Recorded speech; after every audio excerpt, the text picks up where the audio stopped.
Another night on the Untold, which should by now be number one podcast on KTV2. It is. Joined by ALMazeedi. Thank you. And your co-host Hussein Ajouz. Habibi. Feeling good about today? Feeling amazing. I love staying hydrated, We talk a lot on the shows, We're hosting. It's like you're promoting the cups, actually. It is important, I think today is very... I'm on the not inspirational familiar, side. Yeah, I'm not familiar with transformational coaches. Yeah. I've heard of life coaches and what they 100%. do. This is different. I'm not sure what the difference is, to be honest. We're going to find out. Hopefully. Hopefully, exactly. Right? So let's welcome just our guests. Let's do it. Right.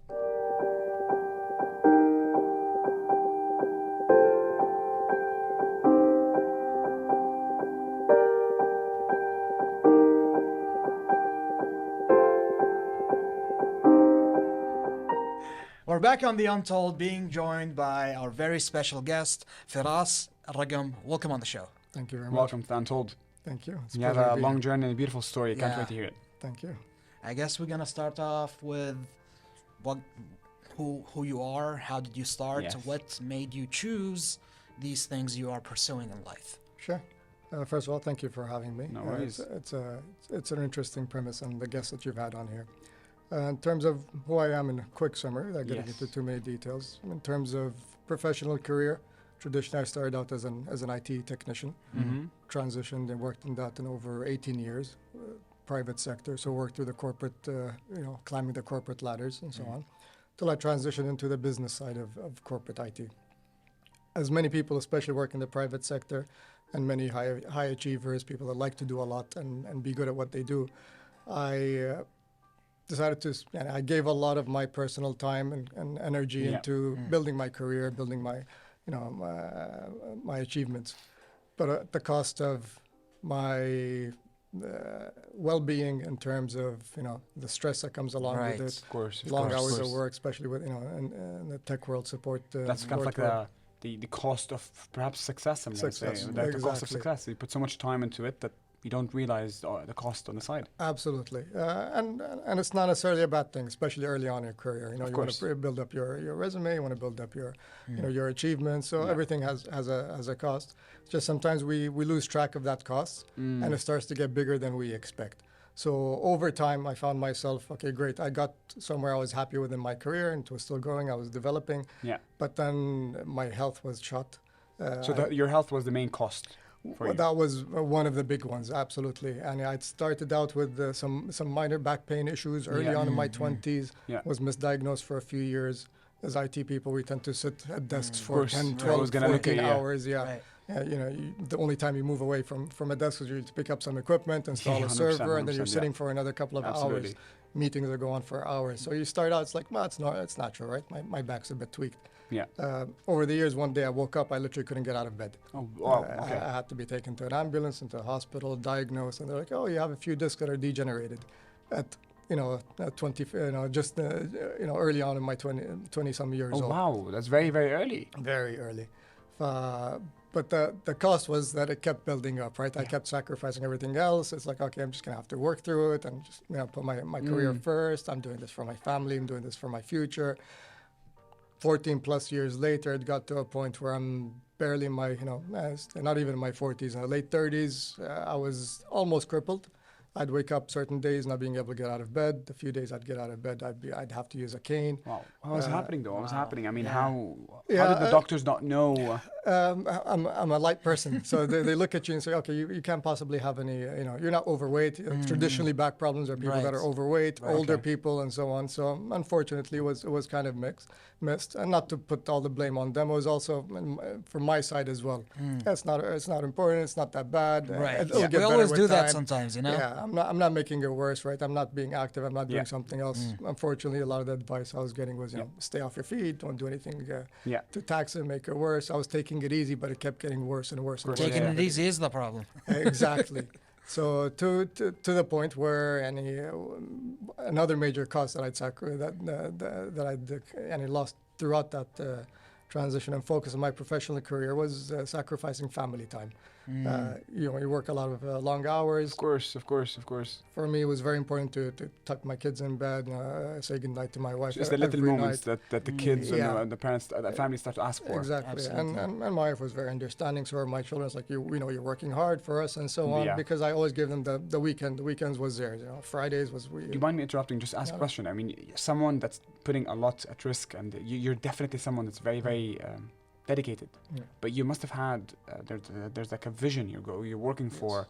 It's like a magnet that's taking you towards it, and you're like, okay, I'll take care of this tomorrow. I'll take care of myself tomorrow. But for now, I'm going there. Yeah. What is that? And that was, for me, my technical career was reaching an executive position in IT. For example, IT was a passion of mine. I started out in IT. Yeah, I wanted to get to an executive position and essentially to transition to the business side as well. Very few technical people usually stay in the technical role. It limits the career growth for you. So my goal was to become a non-traditional IT person. Usually IT people were only, we're working with machines, we know servers, we don't deal with people a lot. I developed my career into, being a key person within the business, not just working on the systems, understanding the norm, you broke the stereotype. Exactly. Going from the stereotypical introverted IT person into the person that gets things done, gets projects done, understands the business, understands the technicalities. I was kind of a translation between the technical and business side of things. And I'd reached that point in my career. Yeah. But then I'd realize, okay, now the days off where I used to spend with my family, it literally got to a point where I couldn't. I started not being able to go out with them because I was literally in so much pain. So you can't work, or you can't even go out with family. Exactly, and it started to impact my career as well. So I kind of sacrificed this to build up my career and to provide a good life for my family. But then now I can't go out with my family because I'm in so much pain. And I'm barely able to get through a day's work because I'm in pain. I literally could not think straight or clear because of the nonstop pain. And we were blessed with my third daughter. That was the main transition point. So my wife told me I'm pregnant with our third daughter. And at that time I was like, okay, I got to a point where I could barely lift, even like Jamia bags, supermarket bags. That bad. Okay. So I was like, okay, my daughter's going to be born in a couple of months, and I'm not going to be able to pick her or play with her like I did her younger sisters or her older sisters. So that was the point where I was like, okay, now I've put this off for way too long. I need to figure this out. Yeah, of course. And that's what started my journey, figuring out, okay, I never had a traumatic injury per se. I played certain sports younger, I used to do water skiing, horseback riding. So one of those things, probably one of those injuries that, early on when I was young happened and probably created that. But it wasn't something traumatic. I wasn't in a car accident. But why were you searching for a traumatic experience? Like, why were you? Because it wasn't like just a bad back, right? It was literally crippling pain at that point. So were you kind of like trying to diagnose yourself, but like what's going on? Yeah, obviously I'd seen a lot of doctors at that point. None of them were giving me what's the root cause so I can actually treat it, right? It was all just treating the symptoms, pain medication. Yes, that stops working after a certain period of time. And it wasn't helping in terms of, okay, I'd go get treatments. When it was bad, it would get better for a couple of days. It would get worse in a couple of weeks. So I was just stuck in this cycle. I couldn't break out of that cycle of pain. Did you ever imagine that you're going to be here years after that and looking back at it, talking about it in such an optimistic, positive way? No, not at all. Not at all. Did you think that was kind of like a dead end and like, what? Absolutely. Were you always optimistic about life? I mean, I started, I was optimistic. We generally do the younger we are in life. But that's the danger of when you get to a point where you don't realize how bad things have gotten. Yeah. That just becomes part of life. You're like, okay, this is natural. Yeah. I have this injury, whatever caused it.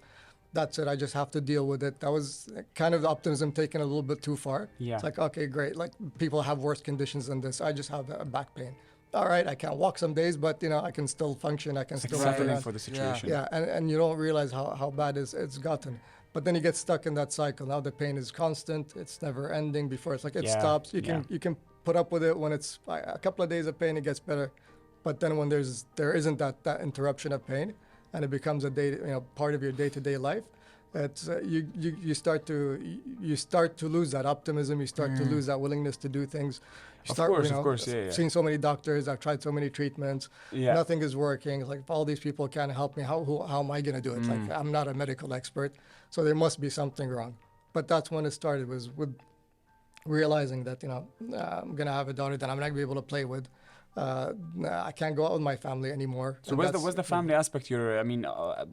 different people have different incentives for change, right? Do you feel like your family or your newborn daughter is your motivator Absolutely, because to make change?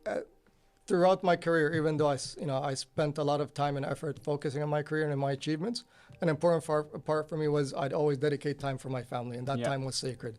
That was the weekends. During the week, we could work long hours. We'd have the day would carry on. I respect the fact that you actually gave, because to be honest, like I don't do that now. To be honest, I always prioritize that. Hey, I'm gonna work. I need to prove myself to myself or to something in society or someone in society, but. At some points, you know what, especially in resolutions time, when you're like, at the end of the year, you're like when you're reflecting on the year, you're like, how many days out of the 365 days did I spend on myself? Did I spend with my friends, with my family? And you're like, actually barely. Yeah, and that's when when you say when we tend to get focused too much on one goal and we kind of forget the other things that are important to us. Yes. Right. But like I said, gladly I didn't lose that completely. But when I started to see that starting to erode, when I'd miss that one day out, one day of the week that I'd go out with my family, that's when the kind of the alarm bells went off. Now, you know what I like about him? I think I like about you is that your life forced you to. You literally were You've gone through such a transformational trip and a journey that you became a transformational coach. Sure, exactly. So perhaps we can jump into that. Like what do you do? Tell us more about it. Absolutely. So part That's of that. what I wanted to ask. Exactly. Go ahead. So part of that, IT guy. So I look for root cause. I'm trying to figure out the root cause. Problems. Like, what got me this far down the line? How did I end up in this stage? Could we define transformational coach first? Sure. I mean, in a sense, coaching in general is different from psychology, different from training. It's helping people accomplish or overcome challenges that they want in their lives. Either a goal that they're trying to reach that they're having some kind of challenges in, or in terms of they have a challenge that they're stuck in. Could you tell us like an example? Yeah, of it's essentially situation? it's essentially life coaching. There's different methodologies of life coaching. The difference between, or let's say, what's unique about transformational coaching is you want to make a major transformation in your life. Traditionally, a lot of trainings, a lot of coaching styles, they kind of focus on the external factors. Okay, you want this goal, you need to do 1, 2, 3, 4, 5. Now, we're not sure of information of how to do stuff. And inshallah, we're in the information age. We're overloaded with the amount of courses and people and motivational speakers. The challenge, a lot of people say, okay, I understand that, but I'm stuck. I can't get out of this pain. Or I really want to make this career change, but I don't know how. Like, I know logically what I need to do, but I just can't seem to do it. I don't have enough time, I don't have enough energy, and so on. So you come in and help the individual through that process. Exactly. Make that transformation. Yeah. By seeing what it is within them that's preventing them from doing that. And usually it's a misunderstanding. I think there's definitely a lot of questions we can ask you. We just need to go on a very quick break, and we'll be right back with you to ask you all the rest questions. Right. We'll be right back. We'll be right back.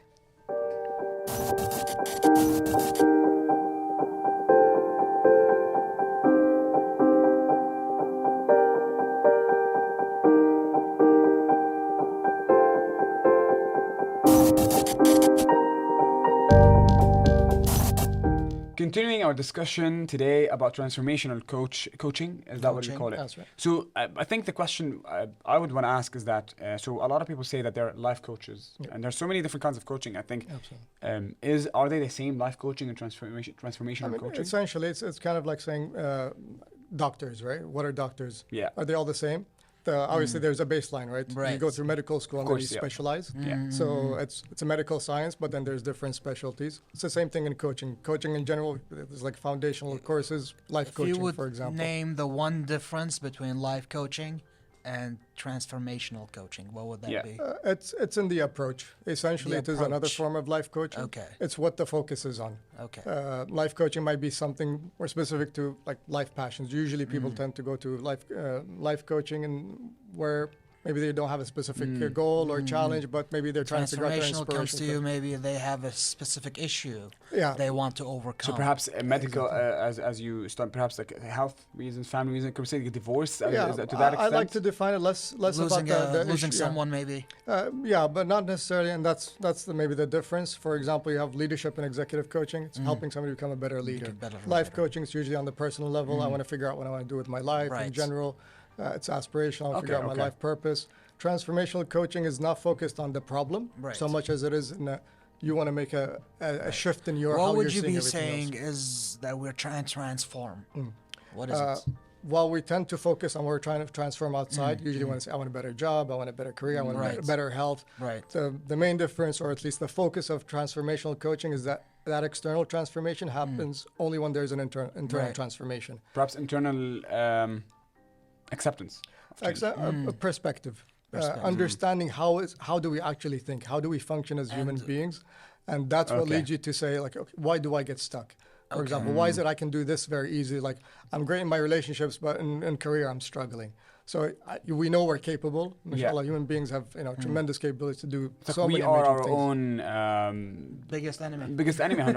That's how it is. Yeah, but unintentionally, right? So are these basically hour-long sessions you have with clients, or how does the relationship work? Yeah, I tend to do. I usually get to know the client. I just have a chat with them, see what the area that they're struggling in. I explain to them that this is more about internal work in terms of let's get you to understand what's going on inside you in terms of thinking and decision-making process.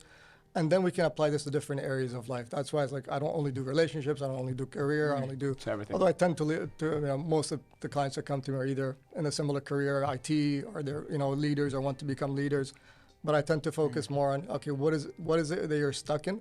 And let's see how we can kind of establish a foundation that will help you get through any challenges regardless. Okay, we might start in your career, but it ends up usually pouring into other areas of your life. And that I've seen actually happen with a lot of my clients. They will come to me with a very specific issue. I'm stuck in this career. I want to change careers. I had one client, for example, was in the US. They were stuck in a career for 15 years. They wanted to get out of it. They weren't sure they could get out of it. It was during Corona. They're like, okay, obviously this is a difficult time to change. And we started working on that. But the beauty of transformational coaching is when we start to understand how are we thinking? What is it in our thinking that's getting us stuck? What's making me think I can't achieve this? And we start working. Do you help them dig deeper into their own thoughts, perspectives, opinions? Building self-awareness. It's figuring out, first of all, what are the beliefs like I had when I had the back pain problem. Of course. I thought I've been in this pain for over 10 years, 12, 14 years. Wow. It's just pain I'm going to have to live with. That was a limiting belief, right? So we start to find out, first of all, what are those beliefs that the client has that's stopping them from doing whatever they want to do, or making the change. From taking that that step forward is going to lead to the transformation that they need. I wanted to ask you, just sorry to interrupt you. In terms of being a transformational coach, what would one require in terms of qualifications to be a transformational coach? There's different coaching. I mean, there's is it just certain certificates, or is it an actual degree to get? There's certificates. The main body in terms of ICF is a life coaching and leadership executive coaching. That was the first courses that I did specifically. And then there's different coaches that focus more on different areas. So I did my initial certification with the ICF, for example, in life coaching in general. That's kind of the foundation for all of coaching. Kind of addresses the baseline for coaches. And then there's specialized courses you can take with different institutions and different do you have trainers. to do certain hours? Yeah, of course you have to do that. There's a certificate just like that. Okay. So it's like a minimum of maybe 30 or something. And you did training this hours here? And then about 100 and so hours Was of it coaching. an online thing, or? It was an online thing, experiential. Okay. But there is a Kuwaiti chapter that's available in Kuwait. It's amazing. They have courses, And I don't know if we asked, how long have you been a transformational coach? This is since 2020, I think. I started my training either in 19 or 2020. Finished my certification in 21. So practicing since 20. So it's been actually 3 years that you've been practicing technically. Practicing. Wow. I mean, how many hours have you done in the past 3 years? Must have done a lot. Well, I mean, just for the certification, it's 100 plus hours. So that's and since then, you stop counting the hours after that. Would you say that even in your sessions, just curious about how you do it, let's assume you're sitting with a client now, when he comes to you with a problem, your job is not to give a solution, is it? No.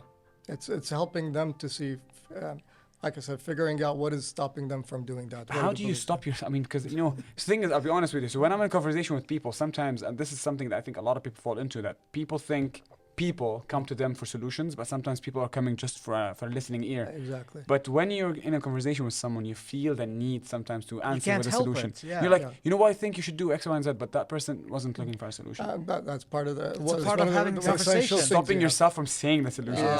I mean, first of all, that's a core part of coaching training is not to answer the specific solutions. Now, that doesn't mean, like, a lot of clients come to me specifically because they have a similar career. They're like, oh, you worked in IT, so I need help with my IT IT career, Yeah.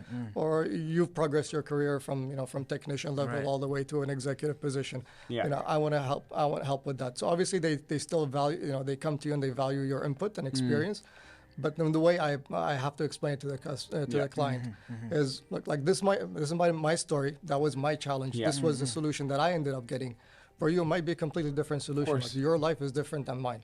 What works for me might not work Yeah, for well, you. one size does not fit all, as they say. Absolutely. Right. So anything I do share in terms of my experiences or even my specific solutions, I make sure to clarify that Yeah, of course. that is just an example of many possible ways. There's a lot of different ways to reach health, for example. So And, many different diets, so many different Right. workout programs. It's the Right. same way with coaching. Absolutely. You're not coming to me for a Right. specific solution. I'm here to help you Yeah. kind of figuring out Of how course, you yeah. work to be able to come up with solutions for yourself. But I guess I have a question here. Time management, because you're not only a transformational coach, you are an executive for one of the main ISP companies here in Kuwait, internet service providers. So how do you balance those two jobs? Yeah, Because you're an executive. It's an ongoing balance, depending on the time of the year, depending how busy I am with work, for example. So my hours aren't fixed. When it's it's a quiet part of the year, for example, I can do more coaching, work with more clients. When it's a busy time of the year, end of the year closing is usually very hectic in any private sector company. That's usually when I have to plan to take some time off, not make commitments. Okay. But I'm quite. I have to be honest with my clients as well. Like I don't take on too many clients, Right. especially that I'm doing both at the same Right. time. There were times when I had more free time, so I would work with more people. Right. No, I love how honest you are with yourself, and I think you learned that at some points the hard way, and it really taught you of how to. I wanted to ask, so where does Firas see himself? In the tech world as an executive or a transformational Yeah. coach? What I've realized over the years, as much as you guys say, we work on filling our CVs with Right. experiences or so Yeah. on. But I've realized over the years, it's not so much the achievements. While we do focus so many on our Yeah. achievements and certifications and job positions, it's our experiences. Yeah, of course. So when I thought there were actually very different experiences, Right. especially being a techie, it's like, how am I to work with people? I'm the one that used to avoid working with people, Yeah, right? it's like- Now I'm the one that actually. I got I'm limited asking- But belief. I guess, do Exactly. you enjoy one more than the other? I mean, in They're terms too different, of aren't they? they're different, but they're complementary. I mean, how I Yes. actually ended up, in hindsight, when I started working as a coach, people were like, okay, like you're actually good at this. I didn't think I would be good at that because I was traditionally trying to avoid people. But what actually got me to even considering doing that was I was a bit of a problem solver at work. I'm the one that used to So get different people naturally, it just together. flowed, yeah. Right. Yeah, a lot of people at work used to come to me for advice and support and working through, challenges in terms of their career. Even my team members that I'm developing and working into higher, senior level So- engineers or even managers. So would you say that your career in transformational coaching helps in emotional intelligence? In it? Emotional intelligence, like EQ. Emotional Absolutely. intelligence. Because self-awareness that's the foundation of it. If you don't know how you're working, Yeah, either for yourself or against yourself, exactly. then it's your focus is always on the external problems. And while there are things we can do about the things outside of us, so they're usually very limited, right? course, We yeah. have a lot more options to change things for ourselves than we Yeah. have changing my boss, for example. My boss is a certain way. Trying to change him to meet, to make myself feel better is usually a recipe for disaster. So I need to realize, okay, what is it that I'm finding challenging working with, for example, my boss?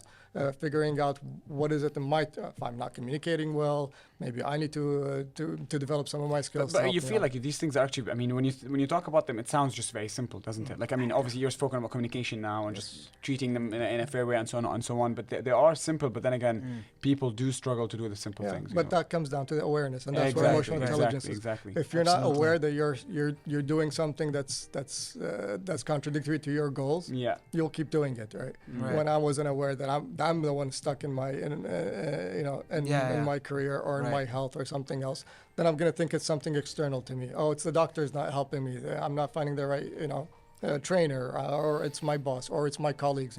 And those factors, while they might be true, you might have a difficult colleague or a difficult boss, or you don't have the right doctor or personal trainer or even coach. Those might all be true, but okay, what are you doing about it? Right. You're either gonna have to figure out a way to work with them. Of course, yeah. Find somebody yeah. else that works better for you. A lot of times when we think of something that doesn't work for us and we kind of cycle around, we come back and figure out, oh no, Yeah. this guy's actually helpful, but I don't understand what they're trying to communicate to me. I wasn't maybe benefiting as much from their advice or training or knowledge and so on. We usually ask a question to coaches and therapists, and we always ask, like, do you as a coach have a coach? Oh, absolutely. Absolutely. I think that's how it started for you. Yeah, Right? essentially, I'd worked with a coach in the UK. At that point, I didn't even know I wanted to be a coach. So I was like, okay, like it. I'm in my corporate career. I've gotten where I want to be, but I realized I'm missing out on relationships. right. My family relationships are Absolutely. kind of deteriorating. I didn't have much of a social life outside. Nothing in terms of hobbies or sports or anything else. And I'm like, I want to figure out what I want to do with my life. Yeah. And we have to start kind of working out, okay, so what is it from your career that you like and that you don't like? What are the things you want to try and you haven't tried? What are the gaps in your life that you think you want to develop? Fair. Right. And definitely, it's, as coaches, and that's, I think, a misnomer a lot of people that have, and maybe some of that kind of social pressure. Yeah. Just like how we look at doctors, like we expect doctors to be perfectly in shape and fit and everything, but a lot But of then them a doctor aren't. smokes, But they you know, don't, right? it's so weird. A It's so doctor has weird, to go see a doctor to doctor's diagnose smoking. him, right? A doctor has to go see a doctor for help when he Fair, has fair, of medical course, of issues. course. It's the same thing Yeah. with coaches. It's the I same agree. thing with therapists, and that's a challenge of being in one of those careers. Let's say that's those supporting careers.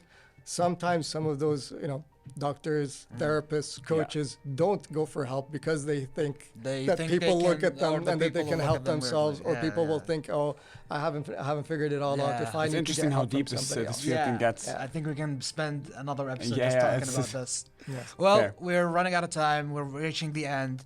I would like you to maybe give any piece of advice to people Yeah. who are unfamiliar with transformational coaching and how it could benefit them. Absolutely. First thing is, as I said, if you're stuck or struggling with any area of your life, get some help. Right. It doesn't necessarily, ideally, hire a coach, but get some help in terms of you can get mentors, for example. Find people that you find successful, have it figured out, and maybe pick their brains for that. Right. If you have colleagues at work that are maybe better in some area of their career than not, get some advice from them. If you want something more structured and maybe more intensive, then that's kind of when you try to find a coach and experiment.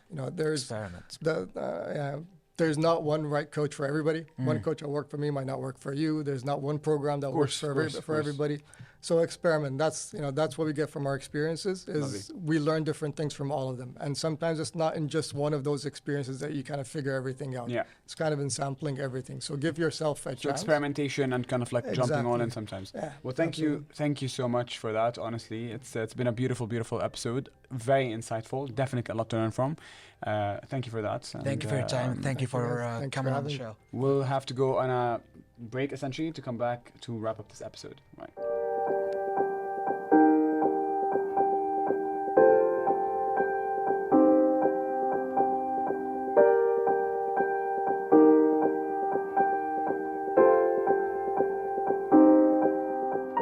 Well, now we know what transformational coaching is. Are you gonna Enlighten our Are you lives. gonna sign up? I want to test you on this one now. No, I think it's a very interesting concept, It and is, I love it how. is. I mean, obviously, this guy's a hustler. He's been is. through a long journey. I love the fact that he looks back at it in such an optimistic way now. Yeah. That's what and matters. I love that he is interested in this because he went through it himself. He needed to transform his life. Absolutely. He saw the benefits Yeah. and then he took it upon himself to be one himself and help others. And here- I think that's amazing. Absolutely. Yep.